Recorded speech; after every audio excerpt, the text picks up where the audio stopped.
인사 시간도 왔습니다. 여러분 시간을 낭비해드릴 느리지만 쿨한 과학. 랩미팅입니다. 반갑습니다, 교수님들. 반갑습니다. 안녕하세요. 메리 크리스마스. 처음 뵙는 분 인사를 좀 한번 드려보도록 하겠습니다. 간단하게 자기소개 부탁드리겠습니다. 예, 안녕하세요. 저는 양조사, 맥주 양조사로 일단 오늘 여기 랩미팅에 나오게 되었고요. 지금 이제 집시 브루잉이라고 해서 따로 어디 양조장에 속해 있는 건 아니고 시간 될 때마다 가끔 양조하고 그다음에 서울에서 조그만한 맥주집도 운영하고 있는 황지윤이라고 합니다. 예. 우리가 사실 맥주는 굉장히 쉽고 편하게 즐기는 술 중에 하나죠. 그쵸. 예. 근데 이 맥주가 많은 과학적인 분석과 실험을 요구하는 주류라고 볼 수가 있습니다. 그래서 오늘 예. 일단 맥주 한잔 하고 시작을 하시죠. 그래도 그러니까 될까요? 그러니까 저 꼴찌 얼굴 한번 빨개지는데. 감사합니다. Cheers. 메리 크리스마스. 메리 샹땡. 크리스마스. 먹어보겠습니다. 자, 드시면서 뭐 들으시면 되겠습니다. 이거는 이제 제가 직접 양조를 한 맥주고요. 와, 진짜 깔끔해요. 진짜 맛있다. 뒤에 뭐가 괜찮죠? 뒤에 있어. 네. 뒤에. 뒤에요? 무슨 뒤에? 맛이지? 아니, 랩장님이 또 뒤에 맥주에 뭐가 좀 있죠? 일가견이 있으셨나 보네요. 네. 뒤에 뭐가 있어요? 오. 요거는 이 맥주 종류가 예. 퀼시라는 종류고요. 독일식 맥주 스타일이라고 보시면 됩니다. 그래서 요거를 이제 양조를 했는데 아까 랩장님께서 그 말씀하셨던 것처럼 뒷맛에 약간 그 씁쓸한데 약간 화한 느낌도 있고 네. 민트 같은 느낌이 있죠. 네네네. 그게 이제 수제 맥주답게 야관문을 넣었습니다. 야광? 어쩐지 예. 눈이 번쩍 떠지더라고요. 야간문이 바로 그 좋은 거 아닙니까? 야관문이 뭐 물론 광고에서는 뭐 열려라 뭐 이런 네, 얘기 그쵸, 많이 하죠. 그쵸. 예. 예, 근데 예. 정확하게는 그 야관문 자체는 뭐 그런 성분은 많이 없고 허브의 일종이기 때문에 음. 일반적인 허브처럼 뭐 혈액순환에 좋고 뭐 많이 먹으면 뭐에 좋고 뭐 이런 눈이 거 근데 번쩍 떠서. 굉장히 일반적인 거잖아요. 예. 그래서 그쵸. 그냥 제가 개인적으로는 야관문은 뭐 어떤 그런 특정한 약용 성분 때문보다는 맛 자체가 나쁘지가 않거든요. 네. 그래서 이 양조라는 단어가 있습니다. 저는 네. 뭐 아까 처음에도 양조사라고 설명을 드렸고요. 이 양조라는 단어를 좀 과학적으로, 공업적으로 이제 좀 해석을 해보면 네. 예. 효모나 어떤 균을 가지고 음. 알코올 성분이나 혹은 그 균의 부산물을 좋게 이용하는 음. 그런 작업들을 얘기를 합니다. 예. 그래서 양조를 이용해서 만든 술은 크게 이제 두 가지로 구분이 되는데 네. 한 가지가 이제 단 발효주 그리고 복 발효주 이렇게 크게 구분이 됩니다. 예. 그래서 이제 단 발효주는 영어로 와인이고요. 와인. 복 단 발효주가 영어로 하면 비어가 되겠습니다.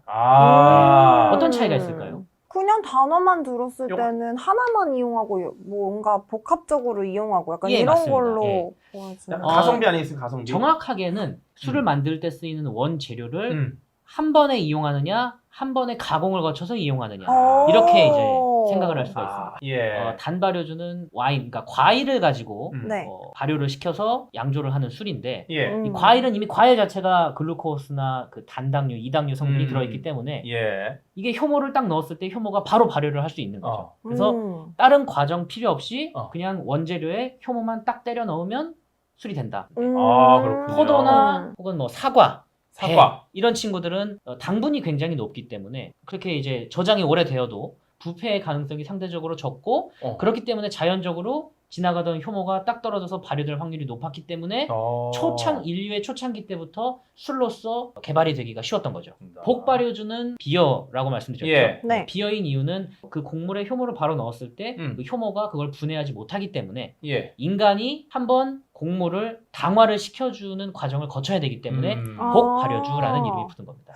그래서 이제 복발효주라는 게 있고 그 네. 복발효주라는 것에서도 두 가지로 나눠지는 게 있습니다. 예. 그게 이제 한 가지가 단행 복발효주, 그 다음에 병행 복발효주 이렇게 나와 있는데요. 네. 맥주는 그 중에서도 단행 복발효주라고 얘기를 음. 하는데 그게 뭐냐면 인간이 당화를 시키고요. 예. 네. 당화시켜진 그 맥즙이라고 하는데 거기에다가 효모를 집어넣어서 발효를 시키는 그런 것을 이제 단행 복발효주라고 얘기를 합니다. 그럼 병행 복발효주는 뭐냐면 당화랑 그 발효가 동시에 일어나는 거예요. 그래서 병행이라고 얘기를 하는 거예요. 병행.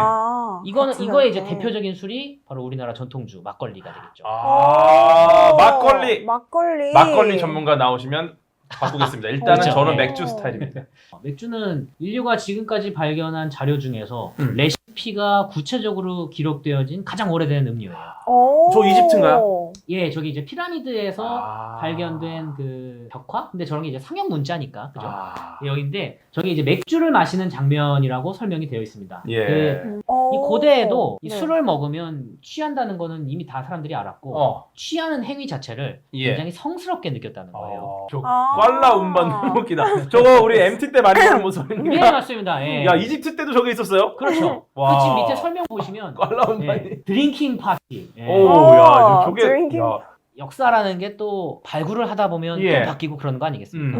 그래서 요 논문이 이제 좀 따끈따끈하게 최신으로 발표된 오, 논문인데 2018년에 좋습니다. 나온 논문인데 예. 이걸 보시면 기본적으로 13,000년 전에 고대 유적지가 발견이 됐는데 거기에서 당화가 된 시리얼, 곡물들의 흔적이 발견되었고 그 고대 유적지에서 어떤 그 맥주나 빵을 만들었다는 그 유적의 흔적이 발견됐다. 예. 이런 게 나왔습니다. 지금 현재 이스라엘 지역에 있는 동굴에서 발견이 된 건데 이런 것처럼 계속 파다 보면은 나오다 보니까 이제 요즘 어떻게 얘기를 하냐면 그냥 인류가 농경 생활을 시작했을 때부터 술이 있었을 것이다. 너무 많이 나오니까 그렇죠. 이제 증거가 예, 심지어 이게 뭐 예. 굳이 이집트뿐만 아니라 4대 문명 전체적으로 다 동시에 발견될 수 있을지도 모른다라는 예. 게 이제 지금의 정설이죠. 자, 그래서 예. 맥주는 기본적으로 이제 4가지의 재료가 들어가죠. 네. 그래서 먼저 알아볼 재료는 몰트입니다. 몰트. 자, 이게 제가 굳이 몰트라고 써붙인 이유가 있는데요. 예. 맥주는 보리로 만든 술이다. 네. 라는 명제는 완벽한 참이 아닙니다. 정확하게 맥주는 몰트로 만든 술이다라고 얘기하는 게 100% 참인 명제가 되겠습니다. 예, 이게 이제 보리에다가 물을 딱 줘가지고 싹을 틔운 장면입니다. 우리 콩나물 자라는 것처럼 이렇게 싹이 쭉 나게 되는데 예. 저 싹이 나는 과정에서 예. 보리에서 많은 일들이 일어나는데 그 중에 대표적인 게 아밀레이즈, 당화를 만드는 데 필요한 효소. 우리 그 예. 사람의 침에도 있는 예. 그렇죠. 탄수화물 아밀라제. 아밀라제라고 불렸던 네, 불렸었죠. 그 효소가 막 이제 생성이 막 되게 됩니다. 예. 예. 저렇게 싹이 자라면서 보리 알맹이 안에 아밀레이즈가 엄청나게 늘어나게 되는데 딱 그게 적당히 늘어나서 더 그 싹이 자라기 전에 저렇게 큰 가마, 이게 가마예요, 가마. 가마에다가 넣고 건조를 시킵니다. 싹 건조를 시켜서 이렇게 큰 체에다 넣고 탈탈 털게 되는데 네. 그 건조시킨 상태에서 체에다 털게 되면은 위에 이렇게 콩나물처럼 자랐던 그 새싹 부분이 네. 잘려지게 돼요. 아. 말라서 떨어지게 돼요. 예. 그래서 그 떨어져 나온 그 말린 보리를 로스팅 기계거든요, 요게. 오. 드럼식인데 예. 저기에다 넣고 달달 돌리면서 그 음. 우리 군밤 굽는 것처럼. 금방 굽는 것 돌리면서 조금씩 구워지는. 그렇죠. 저 로스팅을 하면서 그 몰트의 다양성을 예. 부여하게 됩니다. 자, 이게 제가 지금 갖고 온 몰트 샘플인데요. 예. 네. 요 색깔의 차이가 딱 보면은 그냥 똑같은 보리예요. 보리인데 색깔만 이렇게 다르죠. 물론 이거는 메가를 만드는 회사에서 품종 개량을 하기는 하지만 기본적으로 이 색깔의 차이는 아까 보여드렸던 그 로스팅의 차이에서 나오는 네 개가 다른데요. 예, 다 다르죠. 네. 그래서 이 과정을 통해서 몰트가 만들어집니다. 그래서 이건 최종적으로 몰트라는 가공품인 거죠. 몰트라는 가공품이 된다. 예. 자, 그 다음 재료가 홉이라는 재료입니다. 이렇게 생겼죠. 저 예. 한 번도 본 적이 없어요. 되게 신기해. 이거는 만져봐도 사실 돼요? 보시기가 좀 어려우실 거예요. 이게 우리나라에서 이렇게 본격적으로 재배된 게 얼마 안 되긴 했는데 꽃 같은데? 예, 맞습니다. 이건 꽃이에요. 그 홉이라는 식물의 정확하게는 이제 부과라고 해서 꽃 스타일의 어떤 열매입니다. 이 꽃이자 열매인 거예요. 냄새는 냄새가- 전혀 안 나는데? 아니요, 나는데 많이 냄새가 나요? 좀 불이죠, 솔직히. 꼬리꼬리한. 네, 꼬리꼬리 제가 근데 사실 냄새를 못 맡아. 이렇게 덩쿨 식물이에요. 덩쿨 식물, 오. 호박 같이. 그렇죠. 그래서 저게 예. 짧아 보여도 다 자라면 한 8m에서 9m 정도 쭉 올라갑니다. 홉의 열매를 이렇게 반으로 딱 쪼개보면 네. 이렇게 쪼개면 노란 부분이 나오는데 저 노란 부분이 홉에서 실제로 쓰여지는 진짜 코어 성분이 되겠죠. 그 코어 성분에 대해서 제가 실제로 이제 산업적으로는 요즘에 양조장에서는 이런 패키지로 되어 있는 홉을 사용을 합니다. 여기 이제 펠렛 형식으로 되어 있는 홉인데 예. 이 홉 열매를 홉 농장에서 이런 스타일로 가공을 한 겁니다. 이 그 햄스터 사료. 그러네요. 반려동물 사료 같은 느낌입니다. 이 홉을 수확을 해서 건조시킨 다음에 빻아서 압축을 이렇게 시킨 거예요. 예. 그러면 이렇게 되고 홉에서 이제 진짜 쓰이는 재료는 저 루플린이라는 노란색 재료인데 이게 예. 이제 일종의 레진이라고 해서 우리 그 나무에 보면은 통진 같은 거 있죠. 예. 그런 성분이라고 보시면 돼요. 그래서 이제 상업적인 용도에서는 어떻게 쓰이냐면 그 홉을 이용할 때 저런 그 가이드라인을 다 이 홉 제조 회사에서 줍니다. 이렇게 음. 오. 보시면은 설명이 나와 있죠. 자, 그리고 이제 다음 재료가 효모입니다. 예. 효모는 이제 빵 집에서 구워보신 분들은 흔히 이제 접하시는 이스트입니다. 이스트. 이 효모에 대한 얘기를 할 때 라거와 에일 뭐 이런 얘기가 이제 나오게 되겠죠. 예. 그래서 여기 지금 나와 있는 페이지가 A하고 B가 이제 효모인데 네. A가 에일 효모고요. 예. B가 라거 효모. 아, 좋습니다. 이 두 가지 효모의 차이는 플럭네이션이라고 해서 예. 이제 한국말로 하면 응집성이라고 하는 건데 어. A 사진의 효모들은 다 이렇게 서로 얼싸안고 있죠. 예. 근데 B의 사진의 효모는 다 각계 전투를 하고 있어요. 그렇죠. 이 효모들이 저렇게 응집성이 어느 정도냐에 따라서 저 친구가 발효를 할 때 뜨면서 발효를 하거나 밑으로 가라앉으면서 발효를 하거나 예. 이 차이가 나는 겁니다. 우리 어허. 맥주에 대해서 뭐 조금이나마 이제 풍문을 들으신 분들은 뭐 예. 에일은 뭐 상면 발효 효모고 뭐 라거는 하면 발효 효모다 뭐 이렇게 얘기를 하시잖아요. 예. 그게 바로 저 차이에서 나오는 거예요. A라는 에일 효모가 발효를 할 때 물론 저거는 똑같기 때문에 발효하는 메커니즘은 동일합니다. 똑같이 발효를 할 때 똑같이 당을 먹고 CO2와 알코올을 막 내보내는데 이걸 막 내보낼 때 얼싸안고 있으면 저걸 내보낼 때 이제 CO2가 같이 나오잖아요. 예. 네. 그러면 얼싸앉으면 이제 일종의 하나의 덩어리가 되는데 이때 이 덩어리 아랫부분에 CO2가 차게 되는 겁니다. 그럼 이게 이제 일종의 쿠션 역할을 하게 되는 거죠. 그럼 붕 뜨겠죠. 그래서 상면에서 발효를 하는 겁니다. 근데 라거 효모는 발효를 할 때 자기들끼리 혼자서 그냥 막 발효를 해요. 효모 알갱이들이 워낙 작기 때문에 얘가 막 CO2를 내보내도 그 CO2가 주변에 이렇게 들러붙지가 않는 거죠. 밀어주는 힘이 좀 약해지는군요. 그래서 이제 튜브가 안 생기는 거죠. 예. 예, 그래서 튜브가 안 생기니까 그냥 밑에서 가라앉아 있는 겁니다. 그렇군요. 그 제가 이제 밑에 라피노스 분해요소 유무라고 써놨는데 예. 에일 효모, 라거 효모가 실제 생태 메커니즘적으로 어떤 특정한 슈거, 당 성분을 분해할 수 있느냐 없느냐가 차이가 있긴 있습니다. 예, 그래서 라거가 좀 더 당을 잘 분해를 해요. 하긴. 그래서 드셨을 때 조금 더 가볍게 느껴질 수는 있습니다. 왜냐면 그 발효하는 당의 양이 적기 때문이죠. 예. 그래서 그렇군요. 물론 그 테이스팅을 하거나 전문가들이나 맥주를 많이 드셔보신 분들은 에일이다 라거다 구분을 할 수가 있습니다. 그런데 일반적인 수준에서는 그걸 굳이 막 구분을 하는 게 제 개인적인 생각은 의미가 있느냐 그렇군요. 이거죠. 예. 그래서 이게 굳이 이렇게 상품으로서 판매될 수 있는 이유는 이 효모를 만드는 회사들이 각자 또 다 연구를 할 수가 있는 거예요. 그래서 아까 여기 지금 댓글에도 있었는데 요즘은 이걸 어느 정도까지 분석하는 수준에 이르느냐면 그 저번에 뭐 긴급과학이나 안 될까에서도 한번 다루셨던 것 같은데 가위를 씁니다. 유전자를. 유전자 가위? 예. 참고로 그 진핵 생물 중에서 최초로 게놈 지도가 완벽하게 해독된 게 효모예요. 물론 그 이 크리스퍼 가위 자체가 나온 게 얼마 안 됐기 때문에 예. 이게 막 본격적으로 많이 쓰이진 않지만 예. 이제 일부 좀 큰 효모 회사들은 요즘 이걸 아예 그냥 다 분석을 해버립니다. 그래서 어떤 특정 유전자가 어떤 특정한 부산물을 많이 만들고 근데 그 부산물이 사람이 먹었을 때 어떤 향이나 어떤 맛이 나더라 까지 나온 거죠. 약간 노하우가 될 수 있겠네요, 이게. 그렇죠. 그래서 예. 그럴 것 같아요. 자, 야. 이게 이제 또 가장 최신의 크리스퍼 효모 과학입니다. 캐스9이 효모에 쓰인다. 와, 엄청 잘 많아요. 보십니까? 에일도 종류가 무지하게 많고 예. 라거도 종류가 무지하게 많습니다. 그러니까 이게 단순히 에일과 라거의 효모 자체 차이에 대해서 구분을 하기에는 지금 이 정도까지 그 디테일하게 많은 품종들이 개발이 되어 있다는 거죠. 다음 사진이 이게 이제 제가 독일하고 체코를 갔을 때 찍은 사진인데요. 두 번째는 목욕탕처럼 생겼어. 아, 그쵸. 근데 와. 저 목욕탕 사진이 맥주를 양조하는 장면이에요. 네. 그렇죠. 실제로 이제 와. 옛날 어르신들은 저렇게 예.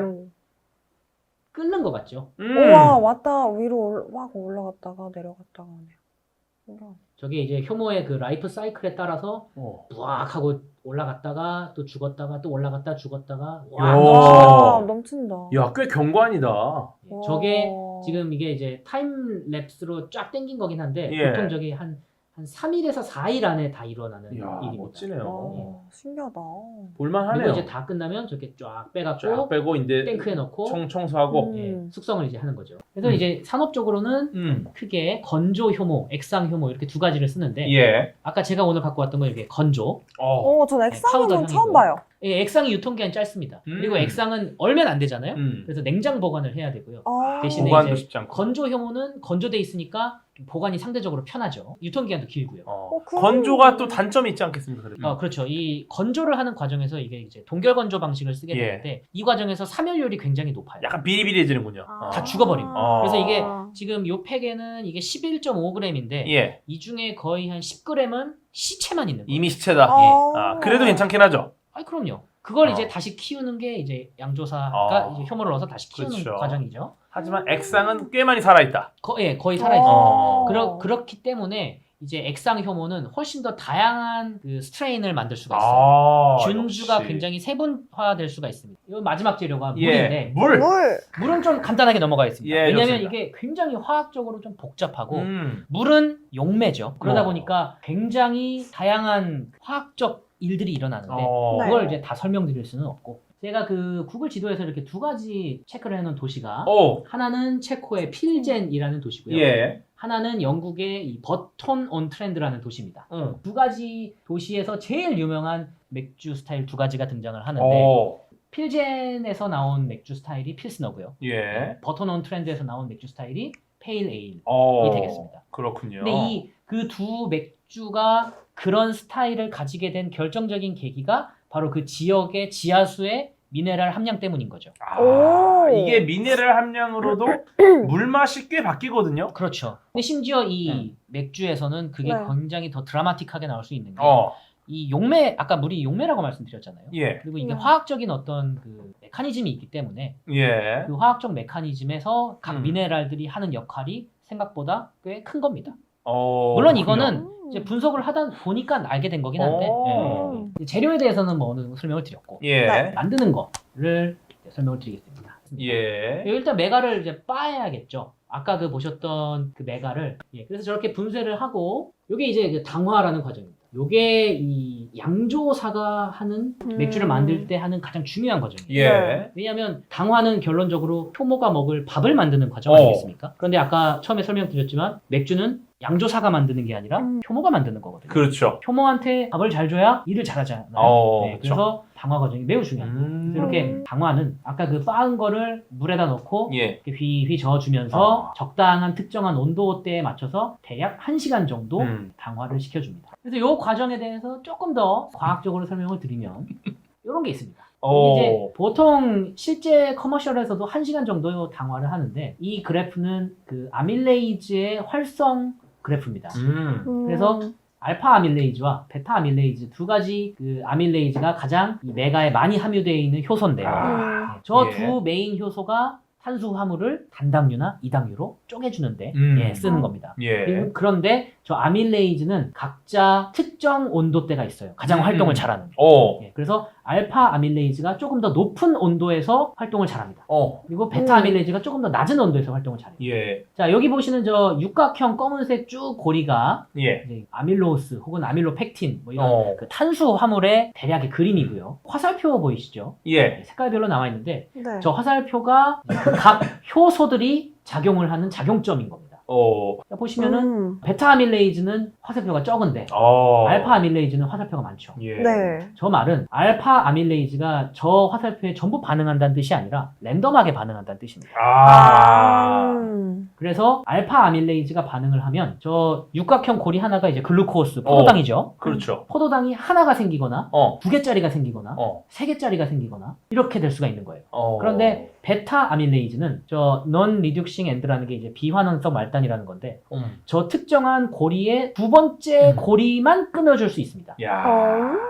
그래서 베타 아밀레이즈가 활동을 하면은 꼭 저렇게 글루코스 2개짜리 저거 이제 말토스 그러니까 엿당이라고 하는데 저 엿당만 생성이 되는 거예요. 그렇군요. 그러니까 아밀레이즈의 효소 활성도에 따라서 예. 생성되는 당의 성분이 달라지는 겁니다. 아, 이게 맥주의 과학입니다, 그렇죠. 여러분. 이게 과학이에요. 네. 예. 그래서 이 발생되는 결과물의 슈거의 차이에 따라서 효모가 발효하는 밥의 종류가 달라지는 거죠. 예.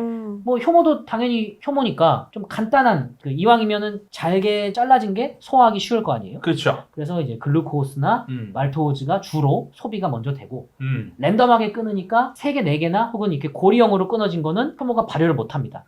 그러면 그대로 맥주에 남아 있겠죠. 그래서 지금 드시는 이 흑맥주가 달달하게 느껴지는 이유가 달달하죠, 약간. 그 우리는 혓바닥에서 달게 느끼지만 효모는 발효할 수 없는 당이 남아 있기 때문에. 아, 남아 있어서 달달하다. 예, 그렇습니다. 그래서 이게 이제 대략적인 당화 온도와 효소의 어떤 활성도에 양조사로서 관여할 수 있는 테크닉인 거죠. 이게. 그렇군요. 그래서 이렇게 당화가 끝나면 여과를 하고 우려내죠. 왜냐하면 이건 건더기가 없잖아요. 어. 건더기를 네. 다 걸러내는 과정인 겁니다. 어. 예, 그래서 저런 과정을 이제 거치고 나머지 이제 찌끄러기는 꺼내는데 어. 요거를 이제 BSG라고 합니다. 그래서 요 보시면은 저걸 이제 수제맥주 양조장에서는 네. 보통 다 저렇게 사람 손으로 꺼내요. 그렇군요. 저 꺼내어진 찌끄레기를 이제 영어로 BSG라고 하는데 예. 여기 다음 페이지에 보내주시면 어. 브루어스 스펜트 그레인이라고 어. 합니다. 어허. 그리고 이제 그걸 소한테 줍니다. 음. 소들도 먹고 위에 페이지 2장 보시면 저거는 이제 사람이 먹으려고 사람이 먹는다. 예 만드는 거죠. 그리고 이제 한번 여과하고 저 맑은 상태의 물을 이제 맥즙 워트라고 하는데 예. 저 워트에다가 이제 홉을 넣고 팔팔팔 끓입니다. 그러면 그 홉 안에 들어있는 성분이 맥주에 우러나오게 되면서 쓴 맛이 나오게 되죠. 그런데 향기의 성분들은 대부분 휘발성이잖아요. 휘발성들은 분자량이 낮기 때문에 예. 저렇게 오래 끓이다 보면 다 날아갑니다. 음. 그래서 요즘에는 어떤 식으로 하냐면 다 끓여놓고 나서 식은 상태에서 홉을 집어넣어서 그 홉 안에 있는 향기 성분만 꺼내는 방식을 많이 써요. 그렇군요. 다 이제 팔팔팔 끓이고 식히죠. 네, 빨리 식혀가지고 음. 효모를 투여할 수 있을 온도까지 음. 이제 식혀서 예. 투여를 하는데 이 식히는 과정도 생각보다 중요한 게 어. 저걸 빨리 식히지 않으면 음. 오염의 우려도 있고요. 그 다음에 단백질이나 예. 이런 고분자 물질들이 빨리 식었을 때 열의 그 변화가 굉장히 빠를 때 변성이 일어나는데 그 변성이 일어나면서 응집이 됩니다. 그러면은 빨리 식혀서 덩어리를 가라앉힌 다음에 위에만 뜬다. 그렇죠. 이게 떠있는 이 물만 딱 꺼내야 맑은 맥주가 그렇군요. 나오게 되는 거죠. 예. 예. 그래서 이제 식히고 나서 그 다음 페이지 보시면 효모를 넣게 됩니다. 효모 넣고 발효. 예, 발효합니다. 예. 저 오른쪽에 보시는 저게 되게 죽같이 생겼죠. 예. 저게 이제 효모의 부산물들이에요. 그래서 저 발효 과정이 효모 특성에 따라서 다 이제 다르고요. 에일 효모는 좀 높은 온도에서 짧게 발효를 하고 예. 라거 효모는 좀 낮은 온도에서 오래 발효를 하고요. 그런 차이가 있죠. 그래서 이렇게 발효를 쫙 하면 그 다음 페이지에서 패키징. 패키징이 나옵니다. 예. 그래서 그렇게 되면은 또 숙성 과정을 또 거치고 해서 최종적으로 소비자들한테 들어가게 되는 거죠. 맥주 다 만들었고 마셔야죠. 이 맥주를 마시는 데 있어서 수제 맥주에 대한 얘기를 이제 좀 해봐야 되는데 네. 이 맥주가 굉장히 종류가 이렇게 다양해진 거는 굉장히 역사가 짧습니다. 이렇게 수제 맥주가 결정적으로 다양하게 된 게 어떤 특정한 사건이 있었는데 그 사건의 이제 시작이 되는 책이 바로 이 책입니다. 더 월드 가이드 투 비어라는 책인데 1978년쯤에 이제 나온 책인데 네. 근데 저게 이제 영국에서 처음 출판이 되는데 미국과 영국에서 아주 공존의 대히트를 칩니다. 네, 그러면서 70년대 후반부부터 서양 문화권에서는 크래프트 비어 이런 그 컬처가 본격적으로 시작됐다라고 보여줄 수가 있는 거죠. 이분이 이제 마이클 잭슨이라는 이제 영국의 칼럼니스트인데 참 많은 맥주들을 이제 테이스팅하면서 정리를 쫙 하셨는데 이 책에서 처음으로 맥주를 에일과 라거로 구분을 합니다. 최초의 구분한 책이다. 예, 그러니까 이제 수많은 맥주를 테이스팅을 하고 그런 것들을 다 분류를 하면서 이건 이런 스타일이고 저건 저런 스타일이고 그건 그런 스타일이야 라는 거를 최초로 집대성을 하셨고 그게 최초로 대중적으로 매우 유명해진 책인 거죠. 예. 그래서 맥주를 드시는데 5가지 요소로 평가를 하는데 맥주의 외관, 거품이 많은지 적은지 색깔이 어떤지 이런 것들 그리고 향, 냄새를 맡았는데 다냐, 아무 향도 안 나냐, 과일 향이냐 이런 것들이 나오고 맛 그리고 식감은 마우스 필이라고 해서 이제 스월링이라고 하는데 네. 입에다가 그 맥주를 머금고 혓바닥을 이렇게 굴려요. 그러면서 혀에 느껴지는 이 찰랑찰랑거림의 어떤 느낌 그리고 맥주는 또 이 탄산이 있다 보니까 탄산감의 질감 이게 거친지 부드러운지 기타 등등 되게 디테일하다. 그리고 우리 또 한국 사람들 참 좋아하는 목 넘김 있죠. 목 넘기고 나서 탄산감이 얼마나 남느냐 이런 것들 또 체크를 하고요. 마지막으로 그 4가지의 요소들을 다 포함을 해서 총평 토탈로 별 5개, 뭐 몇 개 반, 뭐 몇 개 이런 식으로 남기게 되는 거죠. 그렇군요. 예. 이게 이제 와. 대단원의 마지막 페이지입니다.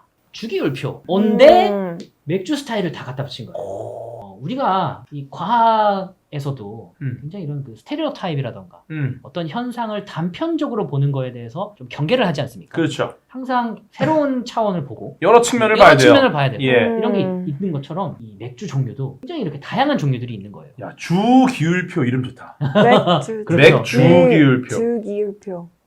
여기 보시는 것처럼 이 예. 각각의 스타일들이 또 다 아주 각각의 독특한 캐릭터를 가지고 있습니다. 예. 여러분들 오늘 랩미팅 보신 여러분들도 아무거나 먹지 뭐 이런 것보다는 대부분의 맥주에는 이 맥주가 어떤 스타일이다라는 건 나와 있습니다. 뭐 페일에일이면 페일에일, 써 있죠. IPA 다 써 있어요. 그러니까 그 스타일에 대해서 한번 스터디를 해보시고 여기 이런 스타일이라는 거 보니 나한테 잘 맞겠군, 나한테 잘 안 맞겠군 이런 걸 해보시고 이렇게 픽을 해보시면은 그렇죠. 예, 아주 좋을 것 예. 같습니다. 그런 것들을 토대로 해서 뭐 에일이다 라거다 이런 거보다는 예. 각 양조장에서 만든 이왕이면 우리나라에서 만든 게 더 좋겠죠. 그렇죠. 우리나라에서 네. 양조사들이 아까 보셨던 것처럼 탱크에서 생 고생을 하면서 만든 예. 맥주들을 한번 드셔보시면 좋지 않을까라고 예. 생각하면서 오늘 랩미팅은 마치도록 하겠습니다. 좋습니다. 수고하셨습니다. 인사 시간 남았습니다. 여러분 시간을 낭비해드릴 느리지만 쿨한 과학 랩미팅이었습니다. 감사합니다, 교수님들. 감사합니다. 감사합니다. 수고 많으셨습니다.